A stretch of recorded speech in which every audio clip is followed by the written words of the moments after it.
ஒரு ஊரில் ஒரு இளைஞன் இருந்தான். ஒரு நாள் அவன் ஒரு குருவை தேடிக்கிட்டு புறப்பட்டான். ஊரை விட்டு வெளியில் போனான். போகிற வழியில் ஒரு காடு. அந்த காட்டில் ஒரு மரத்தடியில் ஒரு பெரியவர் உட்காந்துருக்கிறார். அமைதியாக மௌனமாக அவர் அமர்ந்திருக்கிறார். இந்த பெரியவரை விசாரிக்கலாம், குருவை தேடி கண்டுபிடிக்கிறதுக்கு இவர் ஏதாவது ஒரு வழி சொல்லி கொடுப்பார் அப்படின்னு நினச்சிக்கிட்டு அவரை நெருங்கினான். ஐயா, எனக்கு ஒரு குரு தேவை, எங்கே கிடைப்பார், அவரை எப்படி அடையாளம் கண்டுபிடிக்கிறது, அதை பற்றி ஏதாவது விவரம் சொன்னீங்கன்னா நான் கண்டுபிடிச்சிக்குவேன் அப்படின்ட்டுருக்கான். பெரியவர் நிமிர்ந்து பார்த்தார். தம்பி, அது ரொம்ப சுலபம். அவர் வயசானவராக இருப்பார், என்னை விட சுமார் 30 வயசு அதிகமாக இருக்கும். அவர் ஒரு மரத்தடியில் தான் உட்காந்துருப்பார் அப்படின்ட்டுருக்கான். சரிங்க பெரியவரே, அது என்ன மாதிரியான மரம், எப்படி இருக்கும் அப்படின்னு கேட்டிருக்கான். பெரியவர் அந்த விவரங்களையும் சொல்லியிருக்கிறாரு. அது மட்டும் இல்லை, சந்திக்கிற நாள், நேரம், வினாடி முதற்கொண்டு எல்லா விவரங்களையும் துல்லியமாக சொன்னாராம். இவ்வளவு விவரங்களை இவரால் எப்படி சொல்ல முடியுது அப்படின்னு இவனுக்கு ஆச்சரியம். இருந்தாலும் அந்த பெரியவர் கடைசியாக ஒரு விவரம் சொன்னார். அது என்ன தெரியுமா, எப்படியும் நீ அவரை சந்திக்கிறதுக்கு ஒரு 30 வருஷம் ஆகும் அப்படின்னு சொல்லிவிட்டாராம். ரொம்ப நன்றிங்க பெரியவரே அப்படின்னு சொல்லிவிட்டு அந்த இளைஞன் புறப்பட்டுருக்கான். இப்போ அவனுக்கு குரு பற்றின விவரம் எல்லாம் கிடச்சிட்டுது, சந்திக்கிற நேரமும் தெரிஞ்சுட்டுது. ஆனால் 30 வருஷம் அவரை தேடி அலைய வேண்டியிருக்குமே. அவன் தேட ஆரம்பித்தான். காடு மலை எல்லாம் சுற்றி அலைஞ்சான். பல வருஷங்கள் தேடினான். அழுத்து போயிட்டான். கடைசியில் அவனுக்கும் வயசாகிட்டுது. கடைசியில் தன்னுடைய சொந்த ஊருக்கே திரும்பி போய்கிட்டு இருந்தான். அங்கே ஒரு மரத்தடியில் அவன் தேடிக்கிட்டு இருந்த குருநாதர் கிடைச்சார். யார் அவருன்னா, 30 வருஷத்துக்கு முன்னாடி வழி சொல்லி கொடுத்தாரில்ல அதே பெரியவர். அவருக்கு இப்போ 30 வயசு அதிகமாக இருந்தது. அதே மரம். அன்றைக்கி பெரியவர் சொன்ன அடையாளம் இப்போ பொருத்தமாக இருந்தது. இப்போ அந்த பெரியவர் சொன்னார், சரியாக வந்து சேர்ந்துட்டேன், வா, உனக்காக தான் நான் இவ்வளவு காலமும் காத்துக்கிட்டு இருந்தேன் அப்படின்னாராம். என்ன சொல்கிறீங்கன்றிருக்கான். 30 வருஷத்துக்கு முன்னாடி என்கிட்ட வந்தியே, அப்போவே என் காலம் வந்து முடிஞ்சு போயிருந்தது. அப்போவே என்ன உனக்கு அடையாளம் தெரியல, அதனால் இவ்வளவு காலம் உனக்காக காத்துட்ருக்கும்படி ஆகிட்டுது அப்படின்னாராம். ஐயா, அப்போவே நீங்கள் சொல்லியிருக்கலாமே, இதுதான் 30 வருஷம் கழித்து நீ சந்திக்க போகிற இடம், நான் தான் உன்னுடைய குரு அப்படின்னு சொல்லியிருக்கலாமே அப்படின்ட்டுருக்கான். அந்த பெரியவர் சிரிச்சுக்கிட்டே இதுக்கு பதில் சொன்னாராம். நான் எவ்வளவோ விவரமாக தான் சொன்னேன், நீ சரியாக புரிஞ்சிக்கல. காரணம், அப்போது நீ போதுமான அளவுக்கு பக்குவம் பெற்றிருக்கவில்லை. அதனால் புரியும் சக்தி இல்லாமல் போயிட்டுதப்போ 30 ஆண்டு காலம் நீ அலைஞ்சி தெரிஞ்சிருக்கிற. அது காரணமாக இப்போ உனக்கு அந்த பக்குவம் வந்துட்டுது. அதனால தான் அடையாளம் காண முடிஞ்சுது, நானே உன்னுடைய குரு அப்படின்னாராம். இதிலேருந்து என்ன தெரியுதுன்னா, ஆன்மீகத்தில் மாணவனாக சேர்றதுக்கு கூட ஒரு பக்குவத்தன்மை தேவைப்படுது. ஒரு பெரிய ஞானி, அவர்கிட்ட சீடனாக இருக்க ஒருத்தன் வந்தான். எதிரில் நின்னான். ஞானி அவனை வெகு நேரம் உற்று பார்த்தார். அப்புறம் சொன்னார், சீடனாக இருக்கிறது ரொம்ப சிரமம்னார். நான் தயாராக இருக்கிறேன்னா. அது இன்னமும் சிரமமாச்சே, இங்கே வந்து குருவாக இருக்கிறது மட்டுமே சுலபம் அப்படின்னாராம். அப்படின்னா நான் குருவாகவே ஆகிடுறேன் அப்படின்னானா. இது போலவே இந்த காலத்தில் கதை ஒன்று உண்டு. ஒரு பள்ளிக்கூடத்தில் வகுப்பு ஆசிரியர் மாணவனை திட்டிக்கிட்டு இருந்தார். டேய், நீ 100க்கு 10 மார்க்கு தான் வாங்கிக்கிட்டு இருக்க. இவ்வளவு மோசமாக நீ படித்தா கடைசியில் மாடு மேய்க்கிறது கூட லாய்க்கு இல்லாதவனா ஆகிடுவேன். அதுக்கப்புறம் என்ன செய்ய போகிறேன் அப்படின்னாராம். பையன் தலையை சொரிஞ்சிக்கிட்டே சொன்னானா, சார் அப்படின்னா ஒன்று செய்கிறேன் அப்படின்னானா. இவர் கேட்டிருக்கார், என்ன செய்ய போகிறேன்னு. வேறு என்ன சார், உங்களை மாதிரி ஒரு ஆசிரியர் ஆகிடும். ஜவஹர்லால் நேரு பிரதமராக இருந்த சமயம் அவர் ஒரு தடவை சென்னைக்கு வந்திருக்கிறார். இங்கே சில முக்கிய நிகழ்ச்சிகளில் கலந்துக்கிறதுக்காக வந்திருந்தார். ஆளுநர் மாளிகையில் ஒரு நாள் ராத்திரி தங்கி மறுநாள் புதுடெல்லி புறப்படுறதாக ஏற்பாடு. நிகழ்ச்சியிலெல்லாம் முடிச்சுக்கிட்டு ஆளுநர் மாளிகையில் தங்கியிருக்கிறார். அன்றைக்கு இரவு படிக்கிறதுக்கு ஒரு முக்கியமான புத்தகம் அவருக்கு தேவைப்பட்டது. அந்த சமயத்தில் உலக அளவில் ஒரு முக்கியமான பொருளாதாரம் சம்பந்தமான ஒரு புத்தகம் வெளியாகி இருக்கிற விஷயம் அவருக்கு தெரியும். அந்த புத்தகம் மெட்ராஸுக்கு வந்திருக்குமா, அது இங்கே கிடைக்குமா அப்படின்னு விசாரிச்சிருக்கிறார் நேருஜி. அவர் இப்படி கேட்ட உடனே அங்கே இருந்தவங்கள்லாம் ரொம்ப பரபரப்பாக செயல்பட ஆரம்பிச்சுட்டாங்க. முக்கியமான இடங்கள்ல எல்லாம் விசாரிச்சிருக்கிறாங்க, அந்த புத்தகம் உங்கள்கிட்ட இருக்கான்னு. சென்னையில் உள்ள கன்னிமாரா நூல் நிலையத்துக்கு எப்படியும் அந்த புத்தகம் வந்திருக்கணும் அப்படின்னு ஒரு நம்பிக்கை. அங்கே விசாரித்தாங்க. அந்த புத்தகம் 2 நாளைக்கு முன்னாடி தான் அங்கே வந்திருக்குது அப்படிங்கிற விஷயம் தெரிஞ்சுது. உடனே எல்லோரும் அங்கே ஓடினாங்க. அவங்களுக்கு இன்னொரு சந்தேகம், புத்தகம் வந்திருக்கு சரி, அது இந்த சமயத்தில் வேறு யாரும் படிக்கிறதுக்கு எடுத்துகிட்டு போயிருக்கக்கூடாதே அப்படிங்கிற சந்தேகம். இருந்தாலும் மனசுக்குள்ளே ஒரு தைரியம், இப்படி ஒரு புத்தகம் வெளிவந்திருக்கிற விஷயமே நேருஜி சொல்லி தான் நமக்கே தெரியும். அதுவும் இல்லாமல் உலக பொருளாதாரம் சம்பந்தமான ஏதோ ஒரு புத்தகம் அது. அதை போய் இந்த நேரத்தில் அவ்வளவு ஆர்வமாக யார் எடுத்துகிட்டு போயிட போகிறாங்க அப்படிங்கிற தைரியம். இந்த தைரியத்தோடு அந்த நூல் நிலையத்துக்கு ஓடினாங்க. புத்தகத்தை தேடினா அது கிடைக்கல, யாரோ எடுத்துகிட்டு போயிருக்கிறாங்க. நேருவுக்கு மட்டுமே தெரிஞ்சிருந்த அந்த புத்தகம் பற்றின விஷயம் சென்னையில் வேற ஒருத்தருக்கும் தெரிஞ்சிருக்குது. உடனே எல்லோரும் பரபரப்பாக அந்த அதுக்குன்னு இருக்கிற ரிஜிஸ்டர் இருக்குல்ல, பதிவேடு, அதை புரட்டி பார்க்குறாங்க யார் எடுத்துகிட்டு போகிறாங்கன்னு தெரிஞ்சுக்கிறதுக்காக. எடுத்துகிட்டு போனவங்க அதில் கையெழுத்து போட்டிருப்பாங்கல்ல, அதை பார்த்து யாருன்னு தெரிஞ்சுக்கலாம் அப்படிங்கிறதுக்காக தான் அதை புரட்டுறாங்க. அதோ அந்த புத்தகத்தோட பேர் பக்கத்தில் அதை எடுத்துக்கிட்டு போனவங்க கையெழுத்து உத்து பார்க்குறாங்க எல்லாரும். அதில் போட்டிருக்குது பேர் CN அண்ணாதுரை அப்படின்னு எழுதியிருந்தது. அவர் தான் பேரறிஞர் அண்ணா. நேரு படிக்க விரும்பின ஒரு புத்தகத்தை அதே நேரம் படிக்க விரும்பின இன்னொரு தலைவர் இவர். படிக்கிறதுல அவருக்கு இருந்த ஆர்வத்தை நாம் தெரிஞ்சுக்கணும்னா அதுக்கு எவ்வளவோ சம்பவங்கள் இருக்குது. கடைசி காலத்தில் அவர் அடையாறு மருத்துவமனையில் படுத்திருக்கிறார். அவருக்கு ஒரு முக்கியமான அறுவை சிகிச்சை செய்ய வேண்டியிருக்குது அவசரமாக. அமெரிக்காவிலேருந்து டாக்டர் மில்லர் வந்திருக்கிறார். அவர்கிட்ட கேட்குறார், டாக்டர் நாளைக்கே அறுவை சிகிச்சை செய்ய போகிறீங்களா அப்படின்னு. ஆமாங்கிறார் டாக்டர் மில்லர். நாளைக்கு மறுநாள் செஞ்சுக்கிறேனே அப்படின்னாரான் அண்ணா. ஏன் ஏதாவது நாள் பார்க்குறீங்களான்னு கேட்டிருக்கார். இல்லை, ஒரு புத்தகத்தை படிச்சுக்கிட்டு இருக்கிறேன், அதை நாளைக்குள்ளே முடிச்சிருவேன், அதுக்கப்புறம் நான் இறந்தாலும் கவலை இல்லை அப்படின்னாரான் இவர். அவர் தான் அறிஞர் அண்ணா. சங்ககால நூல்கள்லேருந்து சமீபத்தில் வந்த நூல்கள் வரைக்கும் எல்லாம் அவர் படிச்சிருக்கிறார். ஒரு திருமண விழாவில் அவர் பேசும்பொழுது சொன்ன விஷயம் இது. சங்க காலத்தில் காதலியை மணக்க விரும்புகிறவனுக்கு அவனுடைய தந்தை வீர சோதனைகள்லாம் வைப்பார். போய் புலிப்பல் கொண்டுக்கிட்டு வா, அப்போ தான் என் பொண்ணை கொடுப்பேன் அப்படின்னு சொல்லுவார். காதலன் உடனே காட்டுக்கு போவான், ஒரு புலியை கொன்று அதனுடைய பல்லை கொண்டுக்கிட்டு வருவான். அதை வீர பதக்கத்தில் பதிச்சு அவனுக்கு மாமனார் சூட்டுவார் கல்யாண சமயத்தில். இப்போலாம் காதலன் கிட்ட அப்படி சொல்ல முடியாது. இப்போலாம் காதலன்கிட்ட காட்டுக்கு போய் புலிப்பல் கொண்டுக்கிட்டு வான்னு யாராவது சொன்னால் புலி தான் மாப்பிள்ளையாக வந்து சேரும் அப்படின்னா வீசினார்.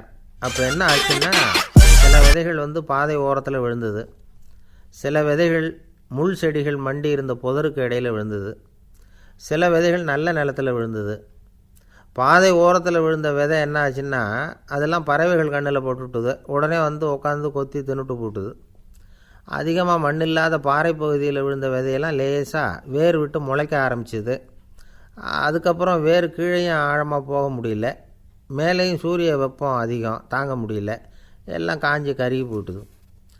புதர் பகுதியில் சில விதைகள் விழுந்தது இல்லையா, முள் செடிகள் காடாக மண்டி போயிருந்தது. அதனால் முளைச்சி வர்ற செடிக்கு நெருக்கடி அதிகமாக போட்டுது, சரியாக வளர முடியல, விளைச்சலும் சரியாக இல்லை. நல்ல நிலத்தில் விழுந்த விதைகள் மட்டும் நல்லா முளைச்சிது, நல்லா வளர்ந்தது, விளைச்சலும் பிரமாதமாக இருந்தது. இந்த கதையை சொல்லிவிட்டு கேட்க செவியுள்ளோர் கேட்கட்டும் அப்படிங்கிறார் இயேசு பெருமான். ஆமாம், இயேசு கடலில் நின்ற படகு ஒன்றில் உட்காந்துருக்கிறார். கடற்கரையில் ஏராளமான மக்கள் உட்காந்துருக்கிறாங்க. அந்த சமயத்தில் தான் இயேசு வந்து ஓமைகள் மூலமாக மக்களுக்கு பல உண்மைகளை சொல்லிகிட்டு இருக்கிறார். மக்கள் அந்த கதையை கேட்டுட்டு ஒன்றும் புரியாமல் முழிக்கிறாங்க. அதை கவனித்த இயேசு அந்த ஓமையை விளக்க ஆரம்பித்தார். இதில் அந்த விதைக்கிறவர் தான் இறைவன். அவருடைய வார்த்தைகளை விதைக்கிறார். அந்த வார்த்தைகளை கேட்கிற மக்கள் அந்த விழுந்த விதைகள் மாதிரி 4 வகையானவர்கள். சில பேர் பாதை ஓரத்தில் விழுந்த விதைகள் மாதிரி.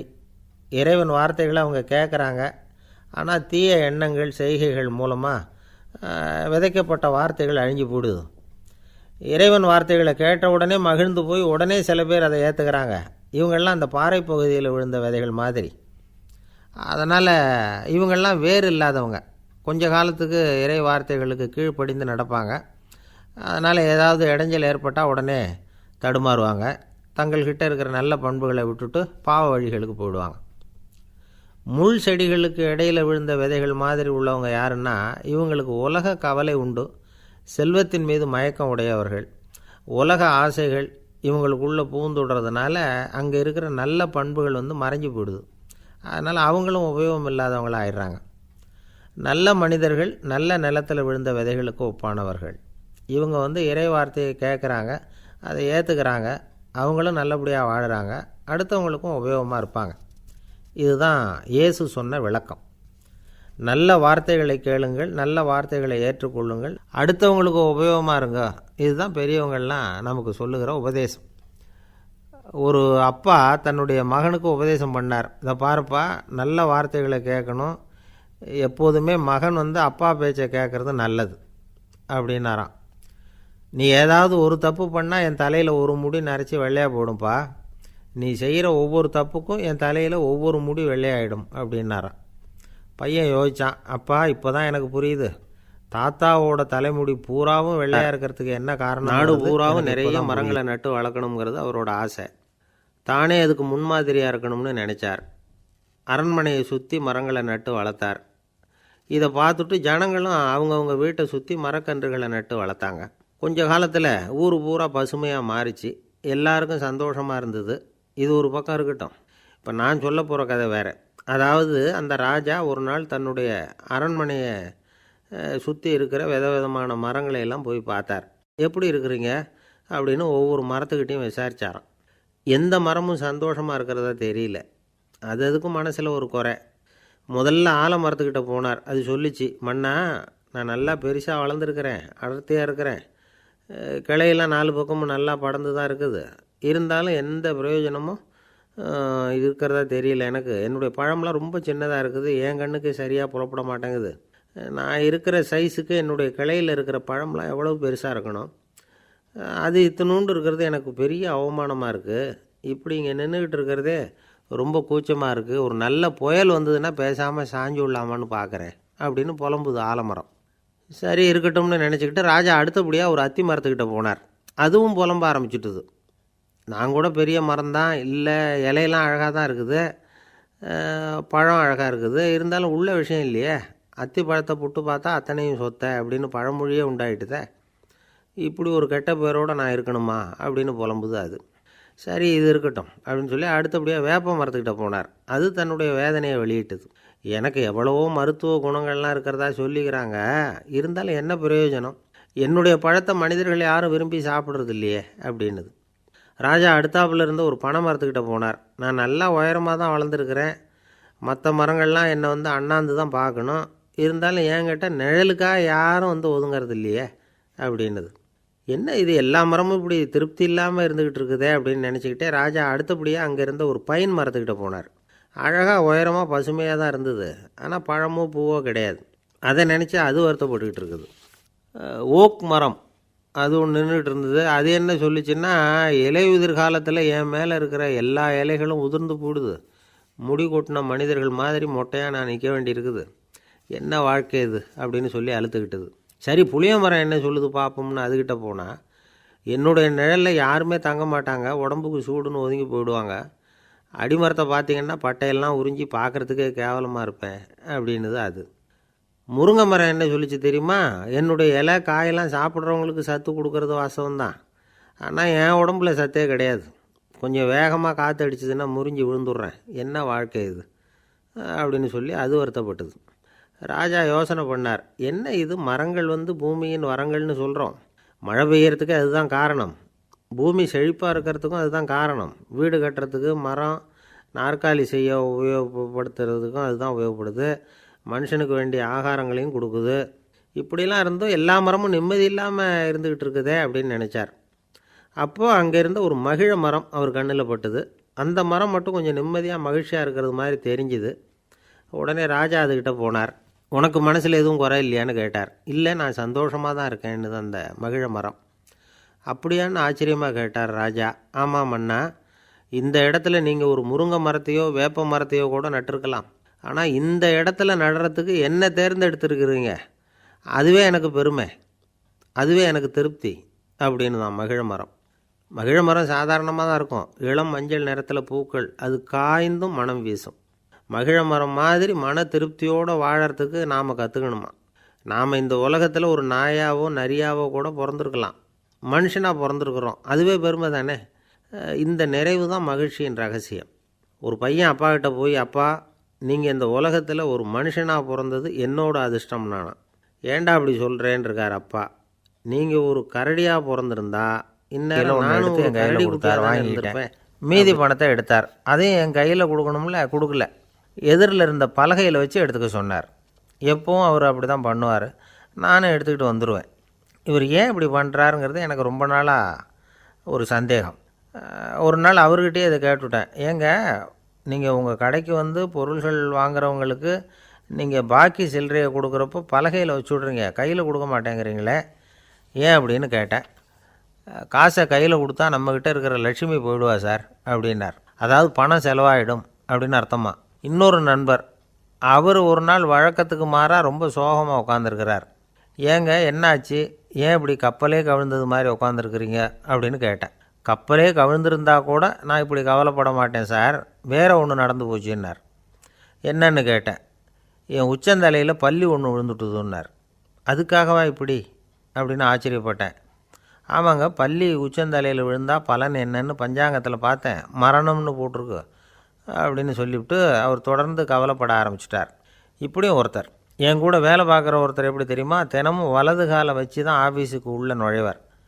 என்றைக்காவது தவறுதலாக இடது காலை வச்சு உள்ளே வந்துட்டார்னா அன்னைக்கு பூரா மனசு சங்கடப்படுவார், எந்த வேலையும் சரியாக ஓடாது.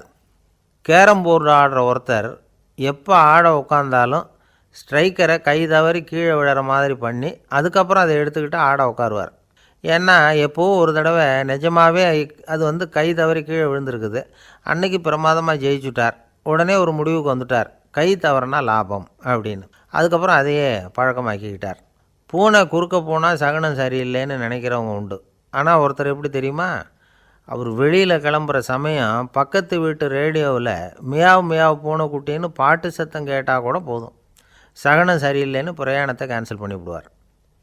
இப்போ இவ்வளவும் எதுக்கு சொல்கிறோம்னா, அளவுக்கு மீறின சகுன நம்பிக்கைகள் இருக்குது பாருங்கள், இதோட பயமும் சேர்ந்துக்கிட்டதுன்னு வச்சுக்கோங்க, இது ஒருத்தருடைய மனநிலையை பாதிச்சிடும். இது உளவியல் நிபுணர்கள் சொல்கிற கருத்து. வாழ்க்கையே தடுமாற வச்சிரும். பாதுகாப்பு இல்லாத உணர்வு, ஒரு விதமான டிப்ரெஷன் மனநிலை, இதெல்லாம் தான் இதுக்கு காரணமாக அமையலாம். சில பேர் காய்கறி நறுக்க கத்தியை கையில் எடுத்தால் கூட நேரம் சரியாக இருக்கா அப்படின்னு பார்த்துட்டு தான் வேலையை ஆரம்பிக்கிறது வழக்கம். அறிவு தான் மனசுக்கு வாத்தியாராக இருக்கணும், அப்போ தான் வாழ்க்கை நிம்மதியாக இருக்கும். அறிவு மனசு சொல்கிறபடியெல்லாம் கேட்க ஆரம்பிச்சுட்டுதுன்னா இடைஞ்சல் தான். ஒருத்தருக்கு 7ஆம் நம்பர் தான் ராசியான நம்பரான், 7ஆம் தேதி தான் எந்த காரியத்தையும் ஆரம்பிப்பாராம். 7 எழுத்து வர்றது மாதிரி பேரை மாற்றி வச்சுக்கிட்டார். 7 மணிக்கு தான் தினமும் எழுந்திருப்பார். 7ஆம் நம்பர் வீட்டில் தான் குடியிருக்கார். கல்யாணம் கூட 7ஆம் தேதி தான் பண்ணிக்கிட்டார். அவர் ஒரு நாள் குதிரை பந்தயத்துக்கு போனாராம். குதிரையோட பேரையெல்லாம் பார்த்தார். ஒரு குதிரையோட பேர் 7 எழுத்தில் அமைஞ்சிருந்தது. 7 தானே இவருக்கு அதிர்ஷ்ட நம்பர். அதனால் உடனே அது பேரில் பணத்தை கட்டினார். பந்தயம் நடந்தது. என்ன சார் ஆச்சுன்னு கேட்டாங்க. நான் பணம் கட்டின அந்த என்னோட குதிரை 7ஆவதாக சேர்ந்தது சார். அவர் ஒரு நாய்க்குட்டி வளர்த்தார். ஒரு நாள் முன்னிரவு நேரம் ஒரு மேஜைக்கு முன்னாடி உட்காந்து அந்த விஞ்ஞானி ஏதோ கணக்கு போட்டுக்கிட்டு இருக்கிறார். அவருக்கு ஒரு சின்ன பெண் குழந்தை, அது தொட்டிலில் தூங்கிட்டு இருக்குது. அந்த நாய்க்குட்டியும் ஒரு மூலையில் படுத்து அது பாட்டுக்கு தூங்கிட்டு இருந்தது. ஒரே அமைதி. அந்த நேரத்தில் திடீர்னு அந்த நாய்க்குட்டி துள்ளி எழுந்திரிச்சிது. நேராக குழந்தைகிட்ட ஓடிச்சு. அந்த குழந்தைய அது போட்டிருந்த ட்ரெஸ்ஸோடு சேர்த்து கவ்வி தூக்குச்சு. தூக்கிக்கிட்டு வாசல் பக்கம் ஓடிச்சு. நாய்க்குட்டி குழந்தைய கவ்வி தூக்க முடியுமாங்கிற சந்தேகம் உங்களுக்கு இல்லையா? நீங்கள் நம்ம ஊர் நாய்க்குட்டியவே பார்த்து பழக்கப்பட்டிருக்கீங்க, அதனால் நம்புறதுக்கு சிரமமாக இருக்கும். அந்த ஊர்லெலாம் அது ரொம்ப ஸ்ட்ராங்காக இருக்கும், ஒரு ஏதோ கண்ணுக்குட்டி மாதிரி இருக்கும். விஞ்ஞானி அதை பார்த்துட்டார். உடனே அந்த நாய்க்கு வெறி பிடிச்சிட்டுதுன்னு முடிவு பண்ணிவிட்டு தன்னோட கை துப்பாக்கியை எடுத்துக்கிட்டு ஓடி வந்தார். அவர் வெளியில் நாய்க்குட்டி எங்கே அப்படின்னு பார்த்து தேடுறார். அந்த நேரத்தில் அந்த வீடு இடிஞ்சு விழுது. காரணம் பூமி அதிர்ச்சி. இப்படி பூமி அதிர்ச்சி உண்டாக போகுதுங்கிறது அந்த நாய்க்குட்டிக்கு முன்னாடியே தெரிஞ்சு போச்சு. அதுதான் குழந்தைய தூக்கிட்டு வெளியில் ஓடி வந்திருக்குது. அது மூலமாக அந்த குடும்பத்தையே காப்பாற்றிருக்குது அந்த நாய்க்குட்டி. இந்த சம்பவம் நடக்கிறதுக்கு 3 நாளைக்கு முன்னாடியே சில பிராணிகளுக்கு இப்படி நடக்க போகுதுங்கிறது தெரிஞ்சிருக்குதான். ஆமாம், அந்த நகரத்தில் 3 நாளைக்கு முன்னாடியே பாம்பு, பல்லி இதெல்லாம் அது தங்கியிருந்த வலையை விட்டு வெளியில் ஓடி வந்துட்டுது. அதே மாதிரி அங்கே இருந்த புறாவெல்லாம் பறந்து போயிடுச்சான். இதே மாதிரி யுகோஸ்லோவியாவில் கூட ஒரு நகரம், அங்கே ஒரு நாள் ராத்திரி ஒரு மிருக காட்சி சாலையில் திடீர்னு ஒரு பெரிய கலவரம், கூச்சல், குழப்பம். அங்கே இருந்த கழுதை, புலி, யானை, பறவை எல்லாம் கண்ணாபின்னான்னு கத்த ஆரம்பிச்சுட்டுது. நீர் யானை அதுக்குன்னு போடப்பட்டிருந்த தடுப்பையே தாண்டி குதித்து வெளியில் வந்துட்டு தான். மறுநாள் தான் எல்லாருக்கும் விஷயம் புரிஞ்சுது. அடுத்த நாள் காலையில் அங்கே பூமி அதிர்ச்சி உண்டாயிட்டுது. இப்போ பாருங்கள், அதாவது மனுஷனை போய் தீர்க்க தரிசி அது இதுன்னு சொல்லிகிட்டு இருக்கிறோம். இவனை விட அது பரவாயில்லைன்னு தோணுது. அதாவது மிருகங்கள் ஒன்று நடக்க போகுதுங்கிறத முன்னாடியே புரிஞ்சுக்குதே. சரி, இதெல்லாம் எப்படி அது முன்கூட்டி புரிஞ்சுக்குது? அதுதான் படைப்பு ரகசியம். அதை கண்டுபிடிக்கிறதுக்கு தான் மனுஷன் ஆராய்ச்சி பண்ணிகிட்டு இருக்கிறான். விஞ்ஞானிகளோட ஆராய்ச்சியெல்லாம் ஒரு பக்கம் இருக்கட்டும், வீட்டுக்குள்ளேயே சில ஆராய்ச்சி பண்ணி பாருங்களேன். இப்போ சில யோசனை சொல்லி அதை சோதனை பண்ணி பாருங்க அப்படின்னு ஒருத்தர் சொன்னாராம். அதாவது இப்போ மழை வருமா வராதா அப்படின்னு தெரிஞ்சுக்கணுமா, உடனே ஒரு பூனைக்குட்டி பின்னாடியே மெதுவாக போய் அது என்ன செய்யுதுன்னு கவனித்து பார்க்கணும். பூனைக்குட்டி தன்னோட பாதத்தினால சுகத்தில் வந்து அப்படி கீறிக்கிட்டு இருக்கும். அப்படி கீறினா கண்டிப்பாக மழை வரும். சில சமயம் பூனைக்குட்டி அப்படியே மல்லாந்து படுத்துக்கிட்டு பாதத்தை உயர தூக்கும், அப்படியும் இப்படியும் புரளும். இப்படி செஞ்சதுன்னா அன்னைக்கும் மழை இருக்காது. அதனால் முன்னாடி இருந்தது மழை வர்றதுக்கு அறிகுறி, இது மழை இல்லைங்கிறதுக்கு அறிகுறி. பறவைகள் பிராணிகள் இதுகளோட நடவடிக்கைகளை பார்த்துட்டு அதையெல்லாம் அடிப்படையாக வச்சு தான் காலநிலையை கண்டுபிடிக்கிற கருவிகளை கண்டுபிடிச்சிருக்கிறாங்க.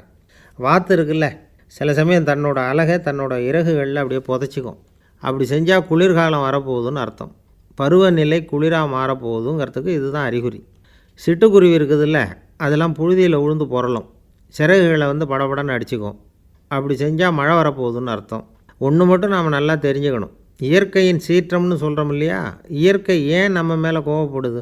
இயற்கையை நாம் அனுசரித்து போகிறதில்ல, அதனால் கோவப்படுது. காடுகளை அழிக்கப்படாது, விலங்குகளை கொல்லக்கூடாது, இயற்கை ஏற்படுத்தி வச்சுருக்கிற சமநிலையை கெடுக்கக்கூடாது. அதை புரிஞ்சுக்கிட்டு வாழ்ந்தோம்னா பூமியும் நடுங்காது, நாமளும் நடுங்க வேண்டிய அவசியம் இருக்காது. ஒருத்தர் இருந்தார், சாராய கடைக்கு போனாராம், நிறைய சாப்பிட்டார். அப்புறம் சொன்னார், இது ரொம்ப அற்புதமான சரக்கு போல் இருக்குது, உள்ளே போன உடனே இந்த பூமியே நடுங்கிறது மாதிரி இருக்குது எனக்கு அப்படின்னாராம்.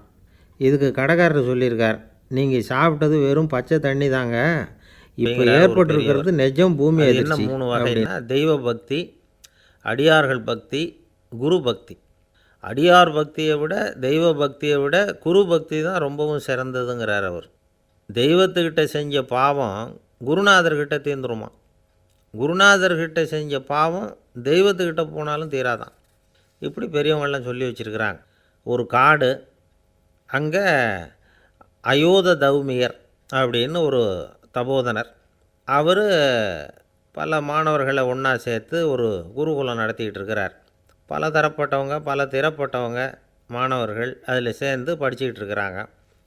பாஞ்சால ராஜகுமாரன் ஒருத்தனும் அந்த குருகுலத்தில் சேர்ந்து படிச்சுக்கிட்டு இருக்கிறான். அவன் பேர் ஆருணி. பெரிய இடத்து புள்ள, இருந்தாலும் படுப்பில் ரொம்ப கெட்டிக்காரனாக இருந்தான். அவன் தான் அங்கே முதல் மாணவன். ஒரு நாள் குருநாதர் அந்த அரசகுமாரனை கூப்பிட்டார். நம்ம குருகுலத்துக்கு சொந்தமான வயலில் தண்ணீர் பெருகி வெள்ளம் வந்து பயிரை வந்து அழிக்குதான், அதனால் நீ போய் மடையை அடைச்சிட்டு வந்துரு அப்படின்னார். அந்த அரசகுமாரன் உடனே புறப்பட்டான். குருநாதர் சொல்லிட்டார்ல, உடனே புறப்பட்டான்.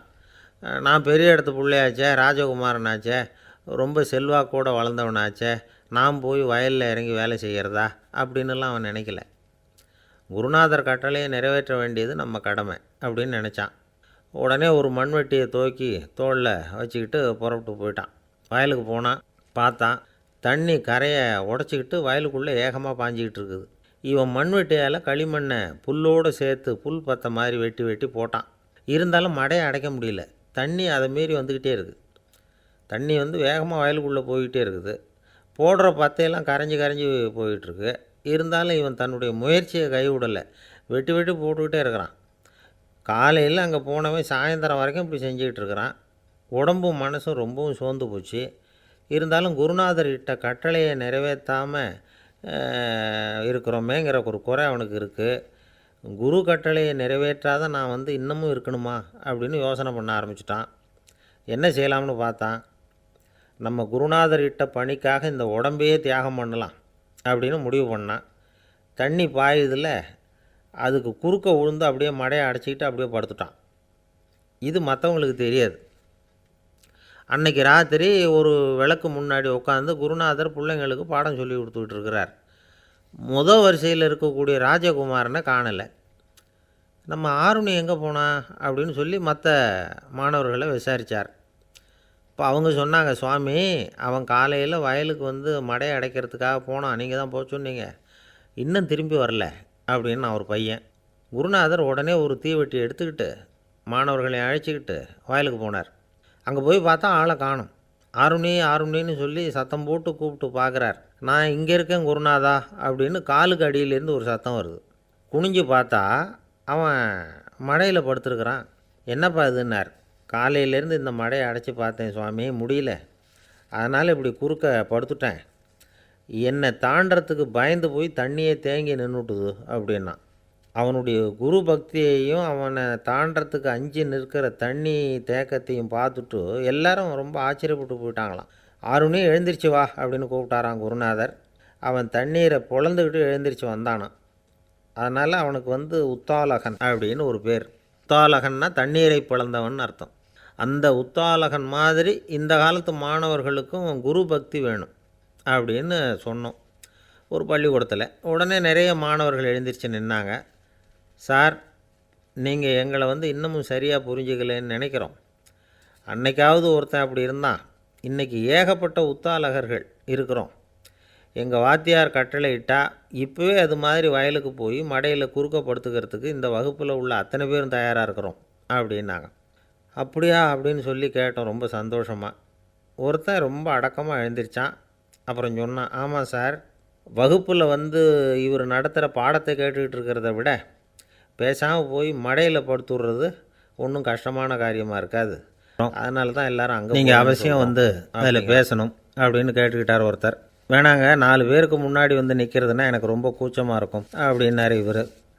ஏன் சார் இன்னமும் குழந்த மாதிரி கூச்சப்படுறீங்களே அப்படின்னார் அவர். அவரை ஒரு மாதிரியாக சமாளித்து அனுப்பி வச்சுட்டு அதுக்கப்புறம் அதை பற்றி இவர் யோசித்து பார்த்துருக்கார். சில நிபுணர்கள் எழுதியிருக்கிறத படித்தும் பார்த்துருக்கிறார். மனோதத்துவ நிபுணர்கள் என்ன சொல்கிறாங்க தெரியுமா? 10லேருந்து 20% குழந்தைகள் பிறக்கிறப்பவே கூச்ச சுபாவம் கொண்டதாக தான் இருக்குதான். ஒரு தாத்தா தன்னோட பேர பிள்ளைய ஆசையாக கூப்பிடுறார் விளையாட்டு காட்ட, அதை அழுதுகிட்டு ஓடி போகுது. ஒரு அம்மா தன்னோட பிள்ளைய பள்ளிக்கூடத்தில் சேர்க்கறதுக்காக கூப்பிட்டுக்கிட்டு போகிறாங்க. அந்த பிள்ளை அம்மாவோட முந்தானையில் ஒளிஞ்சிக்கிட்டு வெளியில் வரமாட்டேங்குது. இவங்களெல்லாம் எப்படி சமாளிக்கிறது? குழந்தைகளோட கூச்ச சுபாவத்தை போக்குறது எப்படி? இதுக்கு நிபுணர்கள் சில யோசனைகளை சொல்லியிருக்கிறாங்க. மற்றவங்களுக்கு முன்னாடி என் பையனுக்கு கூச்சம் ரொம்ப அதிகம் சார், மற்றவங்க பார்த்தா ரொம்ப வெக்கப்படுறான், இப்படி சொல்கிற அப்பாக்கள் உண்டு. என் பையன் புது மனுஷாலை பார்த்தா அட்டையாக ஒட்டிக்குவான் சார் அப்படின்னு சொல்கிற அப்பாக்களும் உண்டு. இப்படிலாம் குழந்தைகளுக்கு முத்திரை குத்துறது ரொம்ப தப்பான். புதுசாக யாராவது வீட்டுக்கு வந்தால் குழந்தை தானாக தன்னோட கூச்சத்தையும் பயத்தையும் போக்கிக்கிட்டு சகஜமாக மாறி வர்றதுக்கு வாய்ப்பு கொடுக்கணுமா. ஒரு கூட்டத்துக்கோ அல்லது சொந்தக்காரங்க கல்யாணத்துக்கோ குழந்தைய அழைச்சிட்டு போகிறீங்க, அங்கே போய் கட்டாயப்படுத்தி குழந்தைய மற்றவங்க கிட்ட பேச சொல்லக்கூடாது. சில சமயம் குழந்தை தானாக தன்னுடைய கூச்ச சுபாவத்தை விட்டு பேசுகிறதுக்கு முன் வந்தால் அதை பாராட்டணும். குழந்தை கலகலப்பு இல்லாமல் மௌனமாக இருந்ததுன்னா அதையும் கண்டுக்கக்கூடாது. குழந்தை பேச ஆரம்பித்தா அதை ஆர்வத்தோடு கவனிக்க தெரியணும். கலந்து உரையாடுற பழக்கத்தை வீட்லேயே ஆரம்பிக்கலாம். கேட்டதுக்கு பதில் சொல் அப்படின்னு நீங்கள் அதிகாரம் பண்ணிகிட்டு இருக்கக்கூடாது. அது குழந்தைக்கு பேசுகிற சந்தர்ப்பத்தை குறைச்சிருமா. இப்போ நாம் அதிகாரம் பண்ணால் கேலி செய்கிற பழக்கம் குழந்தைகளை ரொம்ப பாதிச்சிருமா. பெரியவங்களானதுக்கு அப்புறமும் சில பேர் கூச்சத்தோடவும் பயத்தோடவும் இருக்கிறதுக்கு இதுதான் காரணம். சின்ன வயசில் அவங்கெல்லாம் ஏதாவது கேலிக்கு ஆளாகி இருப்பாங்க. 2வது குழந்தை மூத்த குழந்தைய கேலிக்கு ஆளாகிற சந்தர்ப்பங்களை கண்டு கேலி பண்ணினா அது இளம் நெஞ்சங்களை விட்டு நீங்கிறதே இல்லையா. எப்பவும் குழந்தையோட நடை உடை பாவனைகளை பற்றி சொல்லிக்கிட்டே இருக்கக்கூடாதான். அதுவே கூச்ச சுபாவத்தை கொண்டுட்டு வந்துடுமா. அப்பா எங்கேன்னு யாராவது கேட்டால் இது மாதிரி இன்ன காரியத்துக்காக வெளியில் போயிருக்கார், இத்தனை மணிக்கு திரும்பி வருவார் அப்படின்னு சொல்கிற அளவுக்கு குழந்தைகளை பழக்கப்படுத்தி வைக்கணும். ஃபோன்லேயே யாராவது விசாரித்தா கூட இது மாதிரி பதில் சொல்லு அப்படின்னு சொல்லணும். சின்ன சின்ன மீட்டிங்கில் 4 வார்த்தை பேச தயார் பண்ணலாம். ஒரு கடையிலையோ அல்லது ஹோட்டல்லையோ ஏதாவது விவரம் கேட்கணும்னா உங்கள் குழந்தைய தைரியமாக அனுப்புங்க.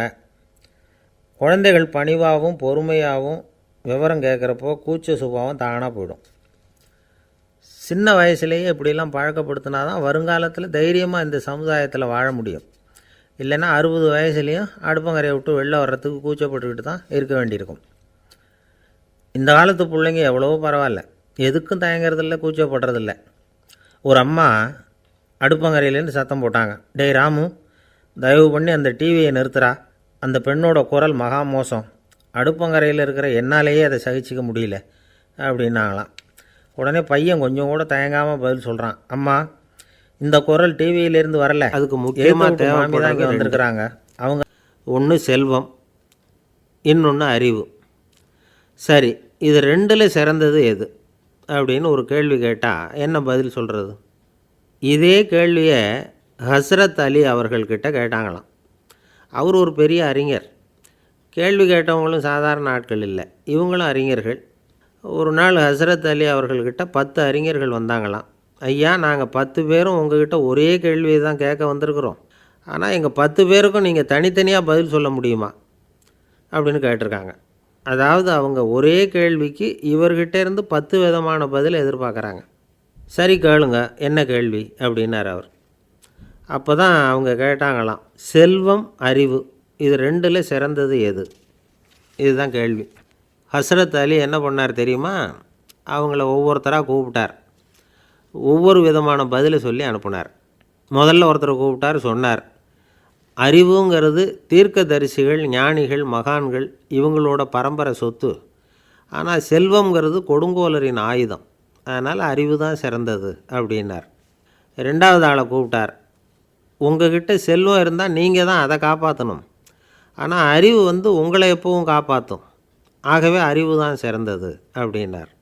மூணாவது ஆளை கூப்பிட்டார், செல்வந்தனுக்கு எப்போதும் விரோதிகள் அதிகம், ஆனால் அறிஞனுக்கு நண்பர்கள் அதிகம், அதனால் அறிவு தான் சிறந்ததுன்னார். அடுத்தவரை கூப்பிட்டார், செல்வம் அடுத்தவங்களுக்கு கொடுக்க கொடுக்க குறையும், ஆனால் கல்விங்கிறது அதிகரிச்சுக்கிட்டே வரும், கொடுக்கறதுனால குறையாது, அதனால் அறிவு தான் சிறந்ததுன்னார். இன்னொருத்தரை கூப்பிட்டார், அறிவுள்ளவன் எப்பவும் அதை அடுத்தவங்களுக்கு வாரி வழங்கிக்கிட்டே இருப்பான், அதனால் அவங்ககிட்ட தாராளத்தன்மை இருக்கும், ஆனால் செல்வந்தன்கிட்ட கஞ்சத்தனம் தான் இருக்கும், அதனால் அறிவு தான் சிறந்ததுன்னார். ஆறாவது நபரை கூப்பிட்டார், செல்வத்தை கள்வர்கள் திருடிட்டு போக முடியும், ஆனால் அறிவை அப்படி திருடிட்டு போக முடியாது அப்படின்னார். ஏழாவது நபரை கூப்பிட்டார், செல்வம் கால ஓட்டத்தில் அழிஞ்சிரும், ஆனால் அறிவை கால ஓட்டம் ஒன்றும் பண்ண முடியாது, ஆகவே அறிவே சிறந்ததுன்னார். எட்டாவது ஆளை கூப்பிட்டு சொன்னார், செல்வத்துக்கு எப்பவும் எல்லை உண்டு, நிறை உண்டு, அளவு உண்டு, கணக்கு உண்டு, ஆனால் அறிவுக்கு அப்படிப்பட்ட எல்லை எதுவும் கிடையாது, அதனால் அதுதான் சிறந்ததுன்னார். அடுத்தவனை கூப்பிட்டார், செல்வம் உள்ளத்தில் உள்ள ஒளியை போக்கிவிடும், இருட்டை உண்டாக்கிவிடும், விரிந்த மனப்பான்மையை குறுகலாக்கிவிடும், ஆனால் அறிவு அப்படி இல்லை, இருண்ட உள்ளத்தில் ஒளியை பாய்ச்சி அதை விசாலப்படுத்துது, அதுதான் சிறந்ததுன்னார். கடைசியாக 10வது நபரை கூப்பிட்டார், செல்வம் மனசில் செருக்கை உண்டாக்குது, ஆணவத்தை ஏற்படுத்துது, அதனால் நானே கடவுள்னு நினைக்கிற அளவுக்கு மனுஷனை தாழ்த்தி விடுது, ஆனால் அறிவு பணிவையும் பண்பாட்டையும் வளர்க்குது, அதனால் அறிவு தான் சிறந்ததுன்னார். ஆக இப்படி 10 பேருக்கும் 10 விதமாக பதில் சொன்னது மூலமாக ஹஸ்ரத் அலி அவர்கள் அறிவு தான் செல்வத்தை விட சிறந்தது அப்படிங்கிறதுக்கு 10 காரணங்களை சுட்டி காட்டியிருக்கார். அந்த அறிஞர் 10 பேர் கேட்ட ஒரே கேள்விக்கு 10 பதில் சொன்னார். நமக்கு வேண்டிய ஒருத்தர் 10 பேர் கேட்ட கேள்விக்கு ஒரே பதில் சொல்லி சமாளித்தார். கேள்வி என்ன தெரியுமா? என்கிட்ட வாங்கின கடனை எப்போயா திருப்பி கொடுக்க போகிற? இதுதான் அந்த 10 பேரும் கேட்ட ஒரே கேள்வி. இந்த மாதம் 26ஆம் தேதி தந்துடுறேன் அப்படிங்கிற ஒரே பதில் சொல்லி அவ்வளவு பேரையும் இவர் அனுப்பி வச்சுட்டாராம். எல்லாரும் போனதுக்கப்புறம் இவரை தனியாக கூப்பிட்டு கேட்டிருக்கிறாங்க, அது என்ன சார் கணக்கு, 26ஆம் தேதி அன்னைக்கு என்ன அதிசயம் நடக்க போகுது அப்படின்னு கேட்டிருக்காங்க. அதிசயம் அன்னைக்கு இல்லை, அதுக்கு நாளே நடக்க போகுதுன்னாராம். விவரமாக சொல்லுங்கன்றிருக்காங்க. வேறு ஒன்றும் இல்லைங்க, 26ஆம் தேதி தானே எல்லாரையும் வர சொல்லியிருக்கிறேன், அதுக்கு நாளே நான் புறப்பட்டு உங்கள் பேரை தொடர்ந்து தினம் கேட்டுக்கிட்டு இருக்கிறேன் அப்படின்னார் ஒருத்தர். தொடர்ந்து கேட்குறீங்களே, உங்களுக்கு காது வலிக்கலையா அப்படின்னு கேட்டோம். பேசுகிற உங்களுக்கே வாய் வலிக்கலை அப்படிங்கிறப்போ கேட்குற எங்களுக்கு எப்படி காது வலிக்கும் அப்படின்னார். நம்ம உடம்பில் ஒரு அதிசயம் என்ன தெரியுமா? ரொம்ப நேரம் நாம் நடக்கிறோம்னு வச்சுக்கோங்க, கால் வலிக்கும். ரொம்ப நேரம் வேலை செஞ்சால் கை வலிக்கும், உடம்பு வலிக்கும். ரொம்ப நேரம் பார்த்துக்கிட்டே இருந்தால் கண்ணு வலிக்கும். ரொம்ப நேரம் பேசிக்கிட்டே இருந்தால் வாய் கூட வலிக்கும். ஆனால் ரொம்ப நேரம் கேட்டுக்கிட்டே இருக்கிறதுனால காது வலிக்கிறதில்ல. அதனால் கேட்குறதுக்கு முக்கியத்துவம் கொடுத்தாங்க நம்ம பெரியவங்க. திருவள்ளுவர் தேவையில்லாமல் வார்த்தைகளை உபயோகப்படுத்த மாட்டார். ஒரு திருக்குறள்னு எடுத்துக்கிட்டாவே அதில் மொத்தம் 7 வார்த்தைகள், அவ்வளவுதான். அப்படி 7 வார்த்தைகள் மட்டுமே உள்ள ஒரு திருக்குறளில் வள்ளுவர் ஒரே வார்த்தையை 5 தடவை உபயோகப்படுத்தியிருக்கிறார், திரும்ப திரும்ப பயன்படுத்தியிருக்கிறார். அப்படின்னா அதை எந்த அளவுக்கு வலியுறுத்தி சொல்கிறார் அப்படிங்கிறத நாம் புரிஞ்சுக்கணும். அது என்ன குறள்? செல்வத்துள் செல்வம் செவிச்செல்வம், அச்செல்வம் செல்வத்துள் எல்லாம் தலை. செவிச்செல்வம்ங்கிறது அவ்வளவு முக்கியமானது. கற்றலின் கேட்டல் நன்று. அதிகம் கேட்கணுங்கிறதுக்காகத்தான் எவ்வளவு கேட்டாலும் காது வலிக்கிறதில்ல. குறைச்சலாக பேசணும், அதிகமாக கேட்கணும். இன்னொரு விஷயம் கவனிங்க, நம்ம உடம்பில் கண்ணுக்கு மூடி இருக்குது, எதையாவது நாம் பார்க்க விரும்பலைன்னா உடனே கண்ணை மூடிக்கலாம். நம்ம வாய்க்கு மூடி இருக்குது, பேச விருப்பம் இல்லையா, வாயை மூடிக்கலாம். மூக்குக்கு கூட மூடிக்கிற வசதி இருக்குது. எதையாவது முகர விருப்பம் இல்லையா, மூச்சை அடக்கிக்கலாம். ஆனால் பாருங்கள், காதுக்கு வந்து மூடி கிடையாது. அதை கையால் தான் மூட முடியும். யார் என்ன சொன்னாலும் அது நல்லதோ கெட்டதோ காதில் விழுந்துக்கிட்டு தான் இருக்கும். அறிவு தான் நல்ல விஷயங்களை எடுத்துக்கிட்டு கெட்ட விஷயங்களை விட்டுடணும். நல்ல கருத்துக்கள் நம்ம காதில் நிறைய விழுந்துக்கிட்டே இருக்கணும். அதை கேட்டு நாம் நல்லபடியாக வாழணுங்கிறது தான் படைப்பின் விருப்பம். ஆன்மீகவாதிகள் கூட ஒன்று சொல்லுவாங்க. அதாவது ஆன்மீக பாதையில் நீங்கள் முன்னேறணும்னா முதல்ல சிரவணம் செய்யணும்பாங்க. அதாவது பெரியவங்க சொல்கிற நல்ல கருத்துக்களை கேட்கணும் அப்படின்னு அதுக்கு அர்த்தம். அதனால் யார் நல்ல கருத்துக்களை சொன்னாலும் அதை காது கொடுத்து கேளுங்க. இவ்வளவு கருத்துக்களையும் நம்ம நேயர் ஒருத்தர்கிட்ட சொல்லிகிட்டு இருந்தோம். அவரும் சரி சரின்னு தலையாடிக்கிட்டே இருந்தார். அப்புறம் சொன்னார், நீங்கள் சொல்கிறது சரி தான் சார், காதுக்கு மூடி இல்லைங்கிறது ரொம்ப சரி. அதனால தான் உங்கள் தகவல் கூட நாங்கள் விரும்புகிறோமோ இல்லையோ தினம் காதில் விழுந்துக்கிட்டு இருக்குது அப்படின்னார். எங்களுக்கு ரொம்ப பெருமையாக இருந்தது. அப்படியா அப்படின்னோம். ஆனாலும் என்ன மாதிரி சில பேர் நீங்கள் தகவல் சொல்கிற சமயத்தில் காதில் மூடி இல்லையேன்னு சொல்லி கவலைப்படுறதில்ல சார் அப்படின்னார். ஏன்னு கேட்டோம். காதை மூடுறதுக்கு தானே வசதி இல்லை, ரேடியோவை மூடுறதுக்கு வசதி தோட்டம். அதனால் டக்குன்னு ஒரு ஆசிரமம், அங்கே ஒரு பெரியவர் தங்கியிருக்கிறார். அவர் தான் ராமகிருஷ்ண பரமஹம்சர். அந்த ஆசிரமம் இருந்த இடம் கரக்பூர். வங்காளத்தில் பொதுவாக எல்லோரும் மீன் சாப்பிட்றது உண்டு. கங்கையில் குளிச்சுட்டு கையில் ஒரு மீனோடு வர்றது வழக்கம். இவர் இருக்கிற இடத்துக்கு கங்கையில் படகு வழியாக வரணும். அப்படி தான் எல்லோரும் வருவாங்க. வர்றவங்கள ஒன்று கூட்டி ஆன்மீக விஷயங்களை பற்றி பேசிக்கிட்டு இருப்பார். ஒவ்வொரு நாள் ஒவ்வொருத்தர் நகரத்துக்கு போகணும். வரும்பொழுது மீன் கொண்டுக்கிட்டு வரணும். அதுக்கு ஒரு அட்டவணையே உண்டு ஆசிரமத்தில். அது பிரகாரம் ஒரு நாள் சுவாமி யோகானந்தர் படகில் போனார்.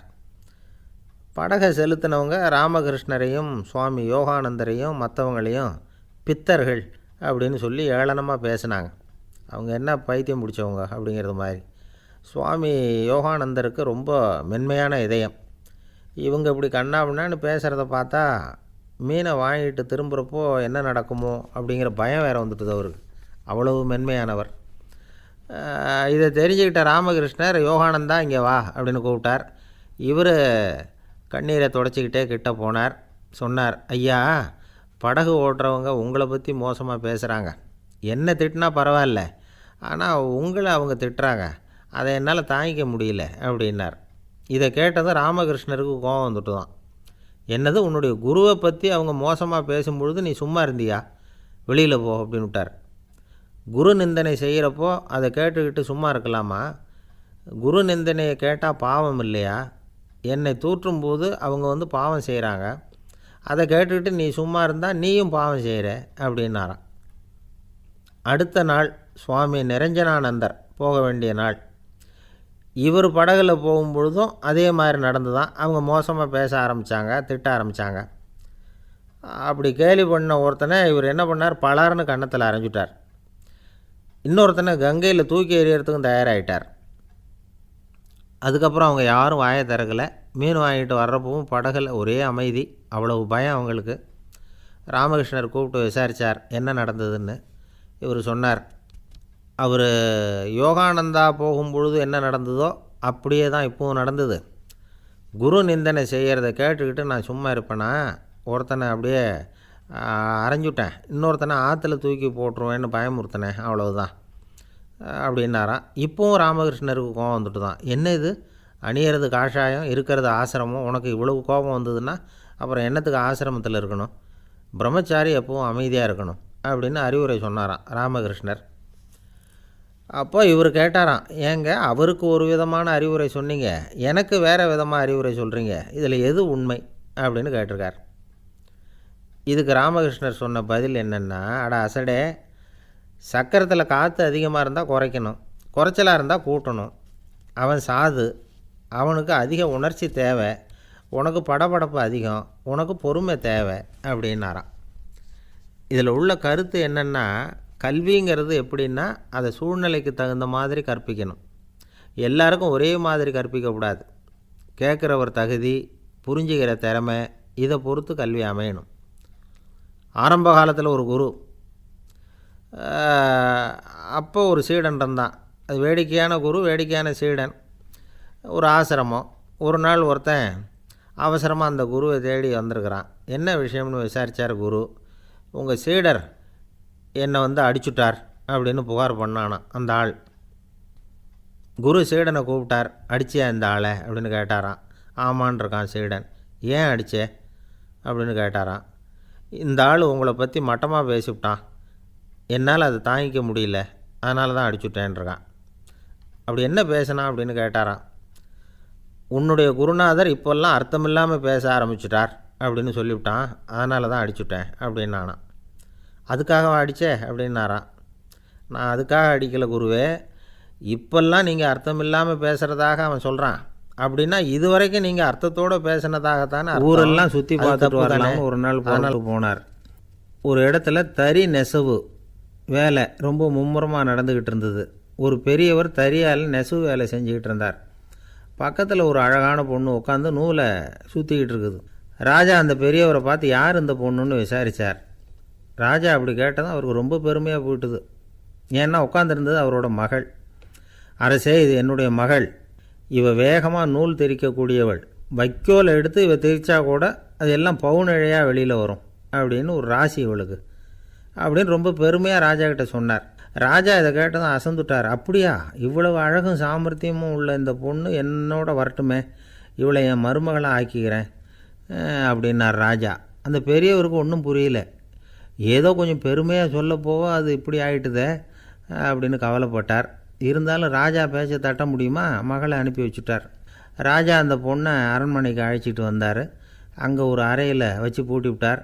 அந்த ரூமு நிறைய வைக்கோலை கொண்டாந்து போட்டு அடைச்சாங்க. 3 ராட்டைகள் வேறு வச்சுருந்தாங்க. நாளைக்கு பொழுது விடியறதுக்குள்ளே நீ இந்த வைக்கோலையெல்லாம் தங்க இழைகளாக மாற்றி காட்டணும். நாளைக்கு காலம்புற நான் இந்த அறை கதவை திறப்பேன். உன் தகப்பன் சொன்னது மாதிரி எல்லாம் தங்கமாக மாறி இருக்கணும், இல்லைன்னா நீ உயிர் தப்ப முடியாது அப்படின்னு உத்தரவு போட்டார். பாவம் அந்த பொண்ணு என்ன பண்ணும், பகல் பூரா அழுதுகிட்டே உட்காந்துருக்குது. ராத்திரி பூராவும் தூக்கம் வரல. மறுநாள் அதிகாலை நேரத்தில் யாரோ கதவை தட்டுற சத்தம் கேட்டுது. பயந்துக்கிட்டே கதவை திறக்கிறா. திறந்து பார்த்தா வெளியில் 3 அவலட்சணமான பெண்கள். ஒருத்திக்கு கால் அகலமாக முறை மாதிரி இருக்குது, இன்னொருத்திக்கு கட்டை விரல் கரண்டி மாதிரி பெருசாக இருக்குது, 3ஆவது பொண்ணுக்கு உதடு தடித்து ரப்பர் மாதிரி தொங்கிக்கிட்டு இருக்கு. யார் நீங்கள், உங்களுக்கு என்ன வேணும் அப்படின்னு கேட்குது இந்த பொண்ணு. நாங்கள் உங்களுக்கு உதவி செய்கிறதுக்கு தான் வந்திருக்கிறோம் அப்படின்னு சொல்லி உள்ளே வந்தாங்க. உட்காந்தாங்க. கொஞ்ச நேரத்துக்குள்ளே உள்ளே இருந்த வைக்கோலையெல்லாம் தங்க இழைகளாக மாற்றி கொடுத்துட்டு போயிட்டாங்க. காலையில் ராஜா வந்தார். பார்த்தார். ஆகா பேஷுனார். இன்னும் கொஞ்சம் வைக்கோலை கொண்டாந்து அந்த ரூமில் போட சொன்னார். இந்த வைக்கோலையும் இன்றைக்கி தங்கமாக மாற்றிவிடு, நாளைக்கு மறுநாள் உனக்கும் இளவரசனுக்கும் கல்யாணம்னு சொல்லிவிட்டார். இன்றைக்கி ராத்திரி அந்த 3 பொண்ணுங்களும் வந்தாங்க. வைக்கோலை பொண்ணு இழைகளாக மாற்றினாங்க, புறப்பட்டாங்க. இந்த பொண்ணு அவங்க காலில் விழுந்து வணங்கினா. என் உசுரை காப்பாற்றினீங்க, உங்களுக்கு நான் என்ன கைமாறு செய்ய போகிறேன் அப்படின்னா. பயப்படாத, நீ விரும்பினா எங்களுக்கு ஒரு உதவி செய்யலாம். உன்னுடைய கல்யாணத்துக்கு நாங்கள் 3 பேரும் வரோம்.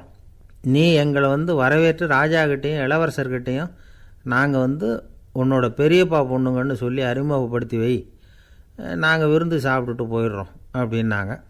ரொம்பவும் சந்தோஷமாக சரின்னு ஒத்துக்கிட்டா. கல்யாண நாள் வந்தது. கல்யாணம் ரொம்ப கோலாகலமாக நடந்துக்கிட்டு இருக்கு. எல்லா தேசத்து ராஜா ராணிகளும் வந்துக்கிட்டு இருக்கிறாங்க. அந்த 3 அவலட்சணமான பொண்ணுங்களும் சேர்ந்தாங்க. யார் இவங்கன்னு கேட்டார் ராஜா. என் பெரியப்பா பொண்ணுங்க அப்படின்னா அந்த பொண்ணு. காலும் உதடும் கட்டை விரலும் ஏன் இப்படி உங்களுக்கு அவலட்சணம் ஆயிட்டுது அப்படின்னு கேட்டார். அதுக்கு அந்த பொண்ணுங்க பதில் சொன்னாங்க. என்ன செய்கிறது, ஓயாமல் வைக்கோலை நூற்று ஒருத்தியோட கட்டை விரல் அப்படி கரண்டி மாதிரி ஆயிட்டுது. நாக்கில் தொட்டு தொட்டு திரிச்சதுனால ஒருத்தியோட உதடு அப்படி ஆயிட்டுது. காலால் கட்டையை அழுத்தி அழுத்தி தறி போட்டதுனால இன்னொருத்தையோட கால் அப்படி ஆயிட்டுது. உங்கள் மருமகளாக வந்திருக்கிற இந்த பொண்ணு அந்த 3ஐயுமே செய்ய தெரிஞ்சவ தான். என்ன ஆக போதோ இன்னும் கொஞ்ச நாளில் அப்படின்னாங்க. அவ்வளவுதான். ராஜா பயந்துட்டார்.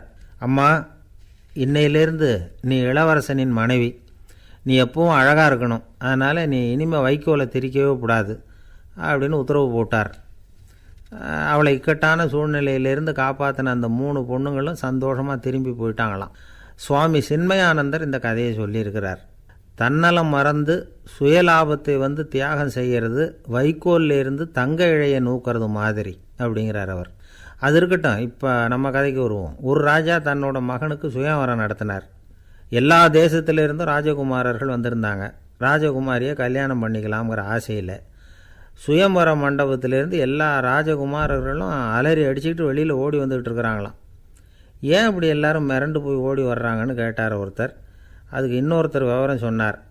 ராஜகுமாரியை இன்றைக்கி தான் அவங்க நேரில் பார்த்து ஆசிரியர் சரத் சந்திரன் வந்துக்கிட்டு இருக்கிறாங்க. ஒரு நண்பர் அவர்கிட்ட வந்தார். வழக்கமாக எல்லா எழுத்தாளர்கள்கிட்டையும் கேட்குற ஒரு கேள்வியை கேட்டார்.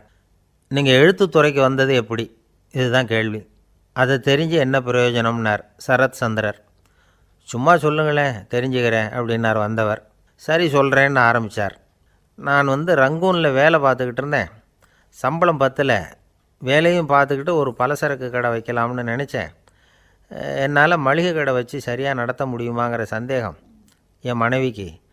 அதை சோதனை பண்ணி பார்க்கணுங்கிறதுக்காக சில பொருள்களின் அளவு, அதோட விலை, இப்படி சிலதை சொல்லி எல்லாத்தையும் மனக்கணக்காக கூட்டி போட சொன்னாங்க.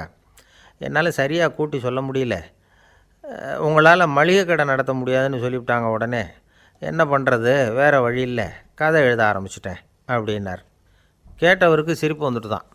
சரத் சந்திரர் ஒரு பக்கம் சீரியஸான நாவல்கள், சிறுகதைகள் எழுதியிருந்தாலும் அவருடைய இன்னொரு பக்கம் வேறு விதம். நண்பர்கள்கிட்ட பேசும்பொழுதும் சரி, அவர்களுக்கு கடிதங்கள் எழுதும்போதும் சரி, கேலியும் கிண்டலும் நகைச்சுவை உணர்வும் அதிகமாக இருக்கும். காந்திஜி ஒரு சமயம் கல்கத்தாவுக்கு வந்திருந்தார். தேசபக்தர்கள் பல பேர் அவர்கிட்ட பேசிக்கிட்டு இருந்தாங்க. அப்போது சரத் சந்திரரும் அங்கே இருந்தார். கிரண் சங்கர் ராய் அப்படிங்கிறவரும் அங்கே இருந்தார். அவர் சொன்னாராம், காந்திஜியோட பழகிய முதல் வங்காளி நான் தான். போயர் யுத்த காலத்தில் இவர் லண்டனுக்கு வந்திருந்தப்போ என்கிட்ட தான் வங்காள மொழி கற்றுக்கிட்டார் அப்படின்னாராம். உடனே சரத் சந்திரர் காந்திஜியை பார்த்து, இவர் உங்களுக்கு வங்காள மொழி கற்றுக் கொடுத்தது உண்மைதானா அப்படின்னாராம். ஆமான்னாராம் காந்தி. அதனால தான் உங்களால் வங்காள மொழி கற்றுக்க முடியல அப்படின்னாராம். எல்லாரும் சிரித்தாங்களாம். சரத் சந்திரர் சாம்தாபேர் அப்படிங்கிற கிராமத்தில் தங்கியிருந்தார். ஒரு இலக்கிய நிகழ்ச்சியில் கலந்துக்கிறதுக்காக. அதுக்காக ஒரு கல்கத்தாவுக்கு போக வேண்டிய சூழ்நிலை. அதுக்காக புறப்பட்டார்.